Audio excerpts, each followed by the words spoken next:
지나고 있습니다. 우리 8월 셋째 주일 예배, 하나님 앞에 주일 예배 드립니다. 같이 묵상으로 기도하겠습니다.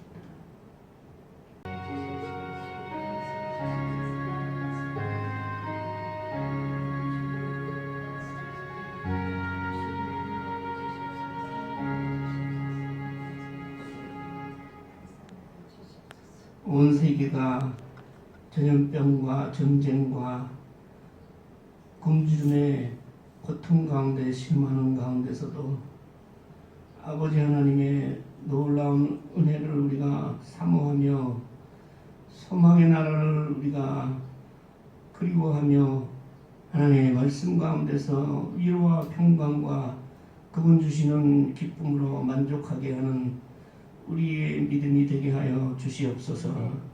예수님의 이름으로 기도하옵나이다. 아멘. 구약 스가랴 9장 9절에서 17절 말씀입니다. 오늘의 말씀은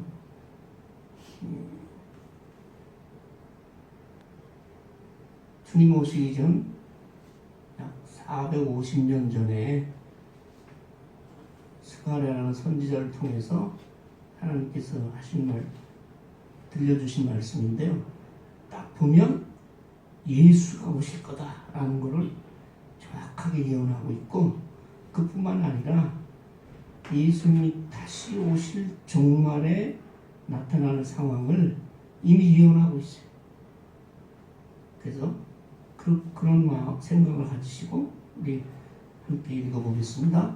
시작. 시온에 따라 크게 기뻐할지어다. 예루살렘에 따라 즐거이 부를지어다. 보라, 내 그의 아름다움이 어찌 그리 큰지. 곡식은 청년을, 새 포도주는 처녀를 강건하게 하리라. 아멘.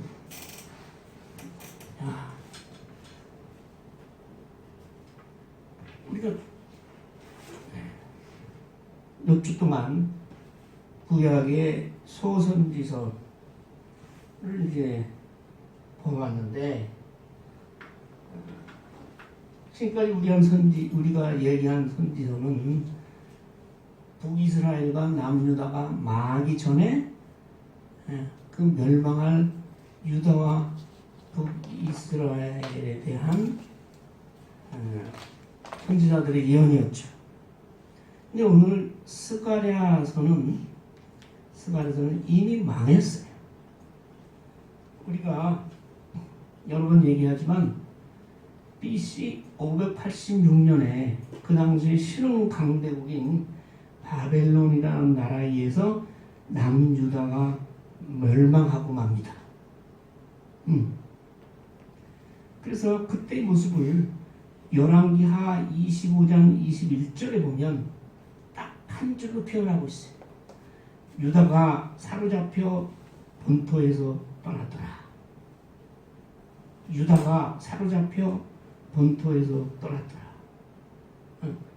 마치 우리나라가 일본의 식민지가 된 그때 상황을 조선이 일본에게 먹혔더라.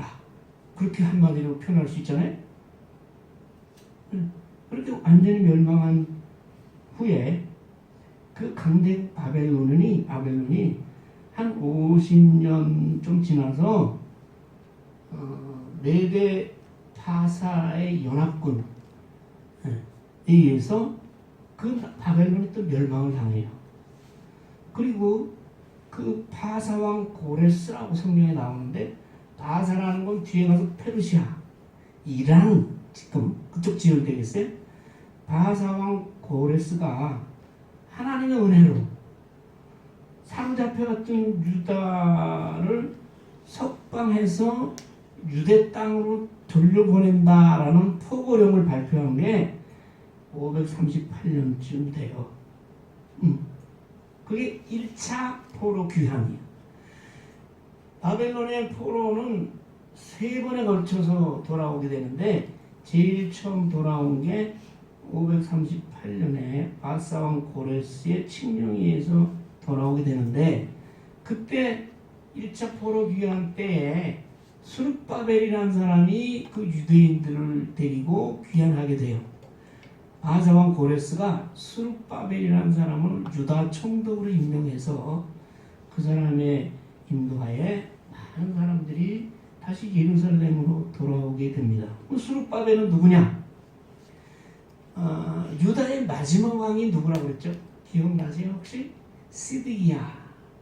근데 그 바로 전번 왕이 여호야긴이라는 왕이었어요. 여호야긴 왕 때 이미 나라가 망하기 전에도 10년 전에 바벨론이 예루살렘을 침략해서 여호야긴 왕을 바벨론으로 끌고 가고 새로운 왕을 세웠는데 그 왕이 시드기야죠. 시드기야 왕위에 오른 후에 한 10년 정도 후에 남유다가 완전히 망하죠. 그 여호야긴 왕의 손자. 그러니까 유다 왕의 정통성을 가진 사람이죠.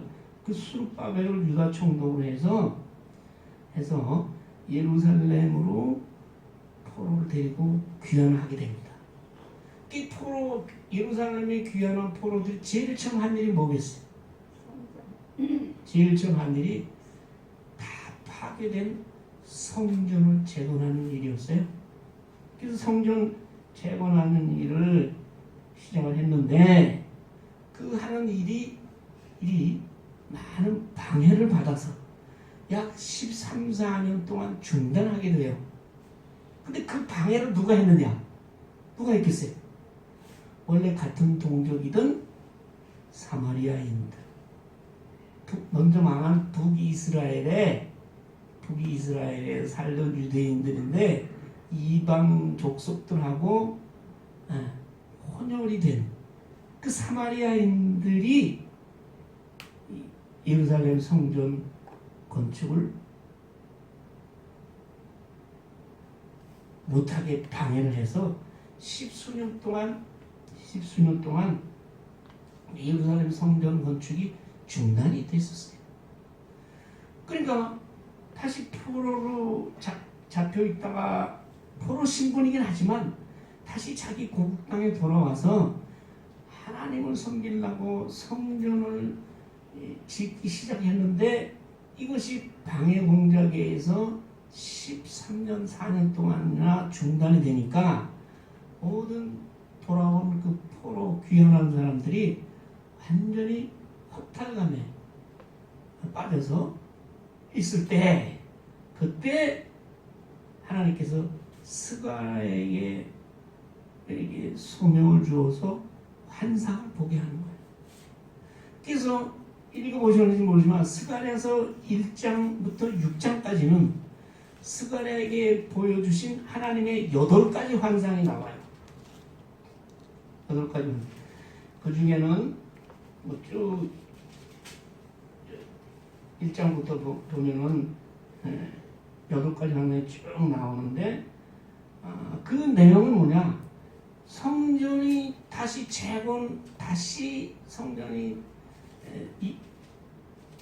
재건된 이후에 다시 세워진 이후에 나타날 영광과 그 유다 땅 인근에 있던 열방에 대한 심판에 관한 내용이에요. 그래서 거기 보면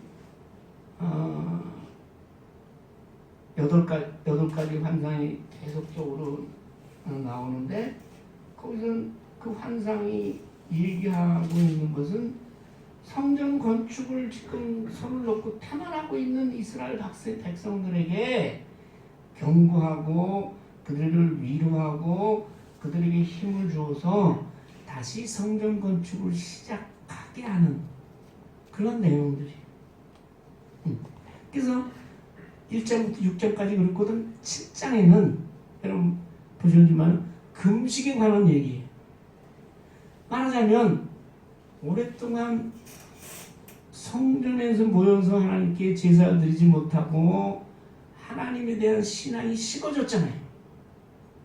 그래서 마찬가지로 자기네들 나라가 망할 때와 똑같이 하나님을 섬기는 것이 일종의 종교 행사로만 외형적으로만 되어서 금식을 하는데 금식을 하면서도 하나님의 자비와 긍휼과 사랑과 이런 거는 잃어버리고 사는 백성들에게 너희 금식이 참된 금식이냐? 라고 꾸짖은 후에 그다음에 8장에 가서는 너희가 성전 건축을 통해서 앞으로 이 땅에 오실 메시아의 영광을 보리라. 그리고 이방 민족들을 내가 다 멸망시키리라. 라는 8장의 말씀이 나옵니다. 스가랴서의 구조적인 특징은 1장부터 8장까지를 쓴 연대와 9장부터 마지막 14장까지 쓴 연대는 틀리다는 거예요. 1장부터 8장까지 지금 얘기한 듯이 예루살렘을 귀환한 이스라엘 백성들이 성전을 막 건축을 시작하다가 그것이 중단된 상태에서 그들에게 하나님의 영광을 보여주고 메시아가 올 거를 그들에게 보여주고 이방 민족을 내가 심판하리라 라서 그들이 성전 건축을 하도록 힘을 주고 위로하는 내용이라면 9장부터는 성전 건축이 끝났어요. 그래서 그들이 힘을 얻어서 성전 건축을 끝내고 한 상당한 기간이 지났어요. 그때 스가랴가 9장부터 하나님의 말씀을 전하기 시작하는데 그건 뭐냐? 예수 그리스도 메시아가 이제 오실 것이다 라는 그런 얘기예요. 그러면 왜 하나님께서 다시 스가랴에게 9장부터 14장까지의 말씀을 메시아에 관한 말씀을 전하게 하셨느냐? 그들이 성전을 다시 건축하고 거기서 이제 제사를 드리고 그들이 신앙생활을 하나님 여호와 신앙을 회복하면서 신앙생활을 했지만 그러면서 수십 년이 지났지만 달라진 게 하나도 없어요. 그들의 신분은 여전히 전쟁 포로요. 자기 땅에 돌아와서 살지만은 노예와 같은 삶이에요. 네. 그리고 그 땅에는 이미 다른 민족들, 이방 민족들이 많이 들어와서 살기 때문에 그들의 발전된 세상의 문화와 그 이방신과 그런 세상적인 활락과 이런 데 물들어가기 시작했다 이 말이에요.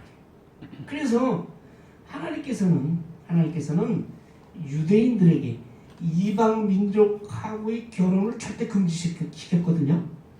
그래서 요사이도 잘 믿는다는 집안에서는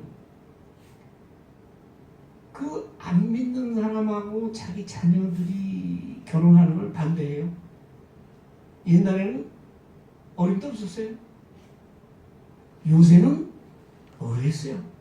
요새는 별로 그렇지도 않은 것 같아. 근데 제가 처음 신앙생활을 할 때만 해도 그거 굉장히 엄격했어요. 믿지 않는다는 거 사귀지도 마라. 그래서 사모가 나 사귀다가 도망가려고 그랬죠. 그러니까 예수를 안 믿는 것 같으니까 그때 이제 무슨 마음에 들었든지 그래도 교회를 다니고 하니까 이제 기다렸던 거죠. 근데 그 당시는 그거는 하나님의 명령이었어요. 그래서 사마리아인들이 왜 유대인들이 그 사마리아인을 그렇게 짐승같이도 않게 보냐 하면 그 사마리아인이 이미 남유다보다도 한 200년 전에 250년 전에 북쪽 아수르한테 멸망했잖아요. 근데 아수르의 정책이 그 북이스라엘 땅에 자기의 민족들을 자기 아수르 사람들을 많이 이주를 시켜서 이스라엘 사람들하고 같이 혼혈 정책을 쓴 거예요. 그렇기 때문에 보세요. 한 200년 동안 그렇게 해놓으니까 이게 유대인인지 원래 같은 민족이었는데 이게 유대인인지 무슨 오랑캐인지 이게 구분이 안 됐다고. 그래서 남쪽 유다 사람들이 사마리아인을 그렇게 배격하고 원수같이 여기고 그랬었잖아요. 근데 성전을 다시 짓고 거기에서 여호와 하나님의 신앙을 회복하면서 종교 생활을 믿음 생활을 하고 있다는 남유다에도 그런 것들이 일어나기 시작했다. 그게 제 얘기가 아니라 이때 이 당시의 사회적 배경을 잘 얘기해주는 그런 그 당시 선지자가 에스라 선지자가 있었어요. 에스라 선지자는 이 스가랴보다도 좀 뒤에, 아까 3번에 걸쳐서 포로 귀환이 됐다고 하는데 2차 포로 귀환 때, 그러니까 스가랴서가 쓰여지기 난 이후에 한 20년 전에 예루살렘으로 돌아온 사람이 에스라예요.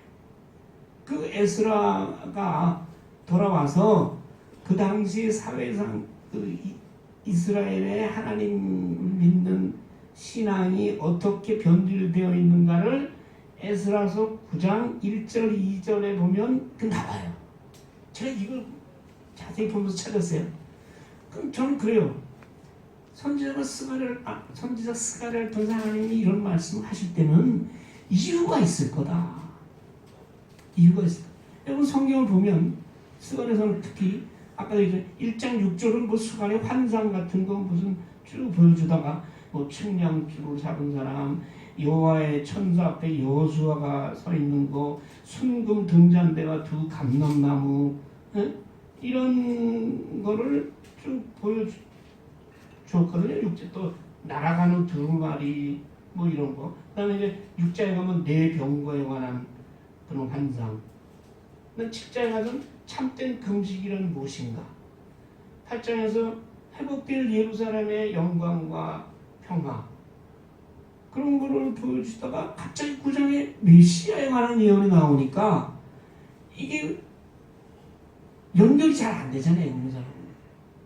갑자기 스가랴 환상을 보이다가 근데 그 이유가 있단 말이에요. 아까 말씀드린 대로 학자들이 연구하면 1장 8장까지 쓰여진 시기와 9장부터 쓰여진 시기에는 상당한 시차가 있는 거예요.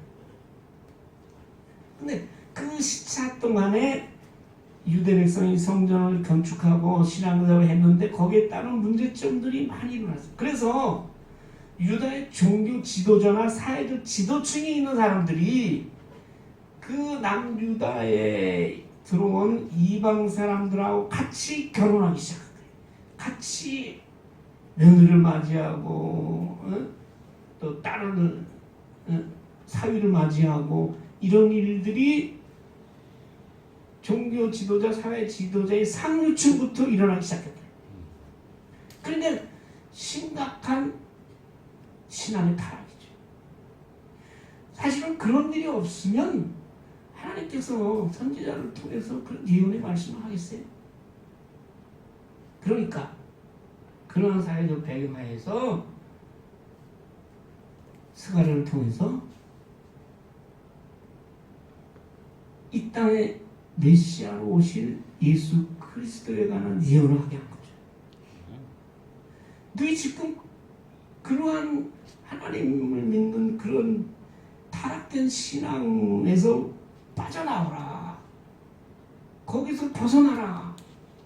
그런 얘기죠. 그래서 이 스가랴의 메시아 예언과 제가 말씀드렸죠. 에스라서는 성경으로 보면 저 앞에 가 있어요. 근데 그 에스라서가 포로 귀환을 2차 포로 귀환 때 와서 종교 개혁을 일으키죠. 그것에 의해서 이스라엘 백성들이 다시 참된 하나님의 신앙으로 돌아오게 되는 거죠. 그렇게 그 사람들 돌아오게 하고 하려면 그 사람들에게 소망을 줘야 되잖아요. 그 사람들에게 앞으로 일어날 메시아 시대의 영광을 보여줘야 되잖아요. 그리고 그 당시에 포로로 전쟁 노예 상태로 있던 남유다 사람들을 둘러싼 많은 강국들이 있어요. 그 강국들을 다 하나님께서 물리쳐 주실 거예요. 그 물리쳐 주신다는 얘기가 9장 1절에서 8절이요. 거기까지. 네. 그래서 9장 1절에서 8절 보면 그 당시 유다 땅을 둘러싸고 있던 강대한 세계적인 강대한 나라와 지역의 이름들이 쭉 나오는 거예요. 그 장에 보면 하드락, 하맛, 두로, 시돈, 아스불론, 에그론, 그리고 우리가 잘 아는 블레셋까지 그런 이름을 연구하면서 이 나라를 내가 싹 없애버리겠다, 멸망시키겠다, 이렇게. 그냥 4절에 보면 그를 정복하시며 그의 권세를 바다에 쳐넣으시리니 그가 불에 삼켜질지라.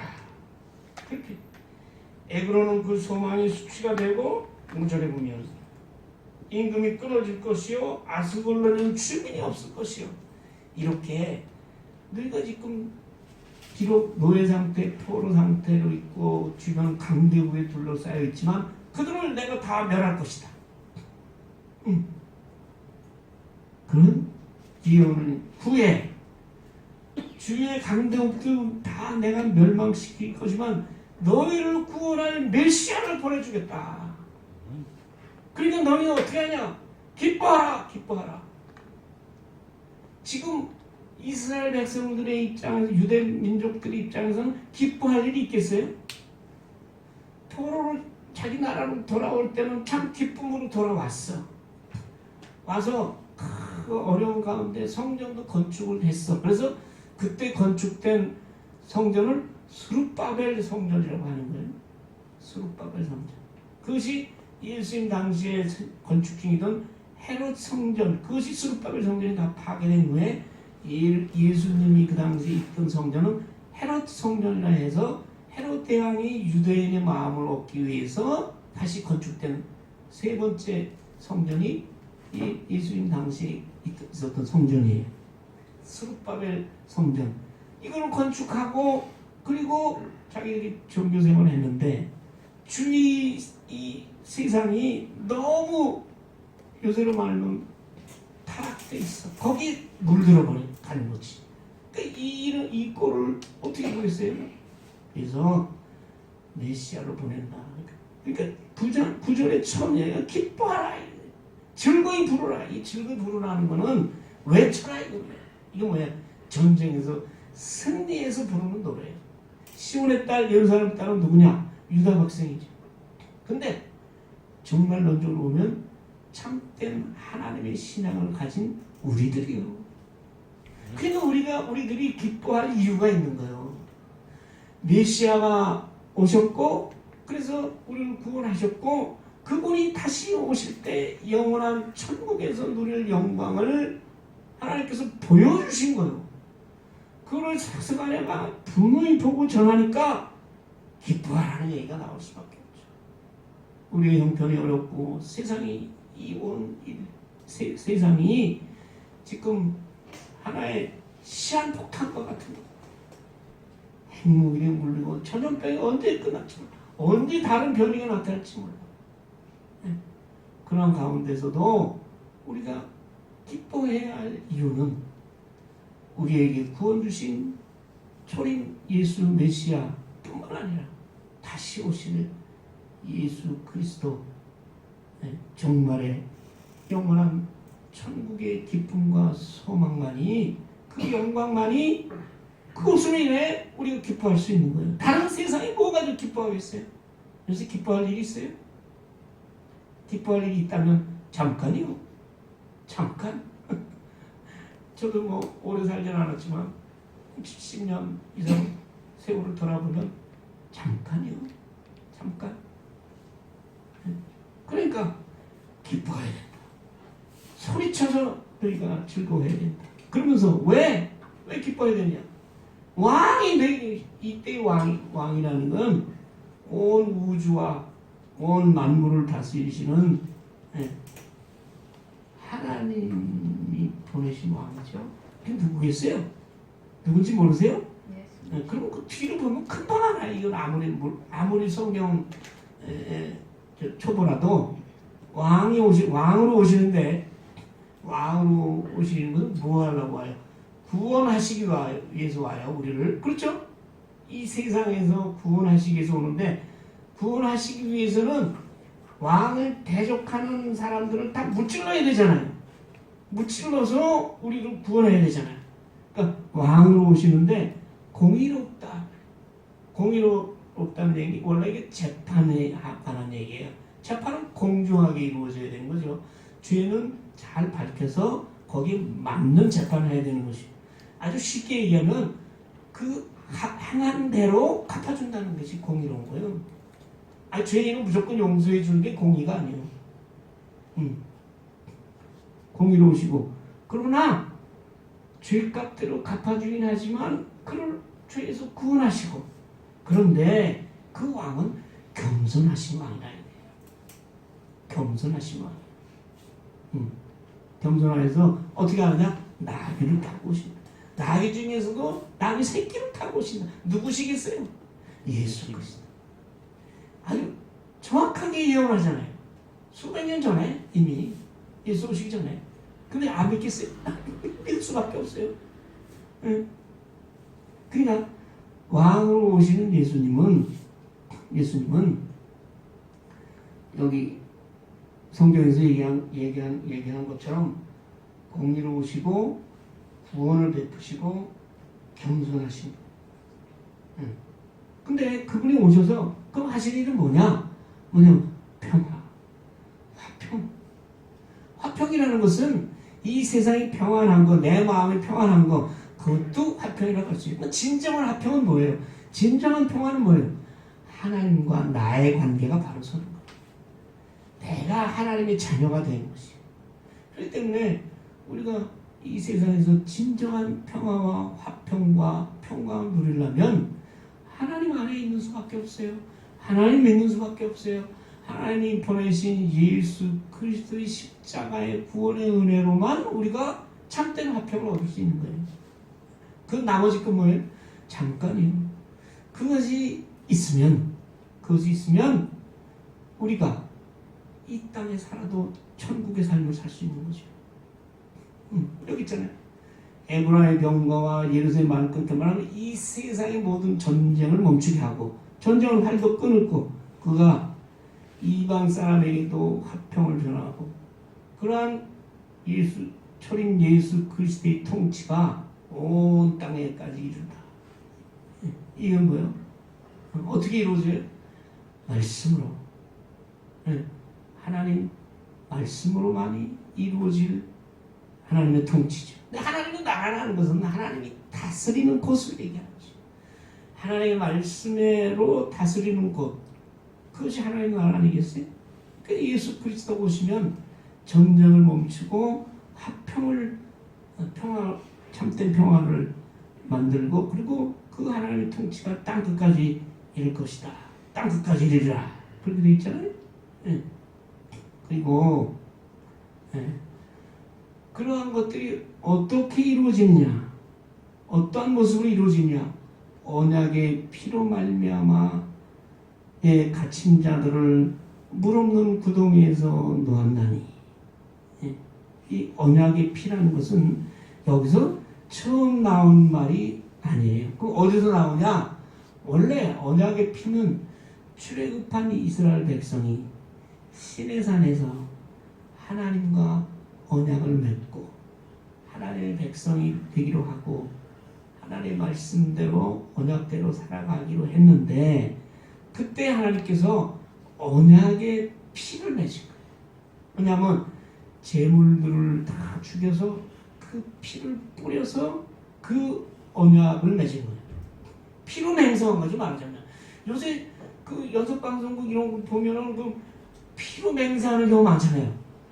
옛날 조선시대 보면 영모, 모반하는 거예요. 인조반정, 그거 보니까 중종반정인가요? 인조반정, 인조 때죠. 연산군화. 그때 보면은 그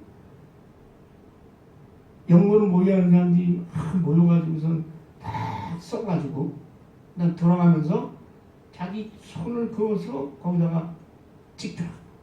그거 왜 그래요? 내 생명을 걸고 맹세하겠다 이거. 그러니까 하나님의 언약 백성이라고 해요. 그래서 하나님 믿는 사람들은 우리는 마찬가지예요. 백성이라는 얘기는 자기의 생명을 다해서 하나님의 말씀에 순종하고 하나님 뜻대로 살아가겠다는 것이 하나님의 언약 백성이고, 그것은 이미 출애굽 때부터 언약의 피라는 얘기가 나온 거예요. 그러니까 내가 너를 구원하는데 언약의 그 피로 말미암아 구원한다는 얘기는 하나님의 말씀에 전적으로 순종하고 하나님을 따르는 너의 믿음, 그것으로 인해서 생명을 걸고 지키려는 너희 믿음으로 말미암아 너희를 구원한다 이게. 근데 그 돼요? 우리가 맹세 많이 하잖아요. 제일 대표적인 게 세례받을 때, 세례받을 때 그때뿐이겠어요. 뭐 힘들고 어려우고 죽을 일 생겨서 하나님 앞에 뭐 이런 맹서 저런 서원을 하는데 그 잘 지켜지지 못하잖아요. 그러니까 예수님께서 대신 피를 흘리신 거예요. 그래서 예수님께서 그 최후의 만찬을 할 때 포도주를 들면서 이것을 너희가 마시라. 이것은 너희를 위하여 흘리는 바 나의 언약의 피니라. 예수님께서 이렇게 또 말씀하세요.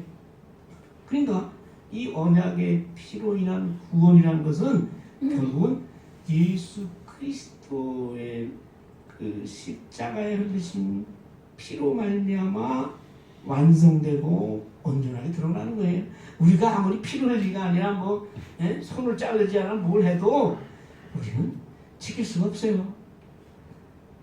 많이 잘 지키셨어요? 그래? 지킬 수 없어요.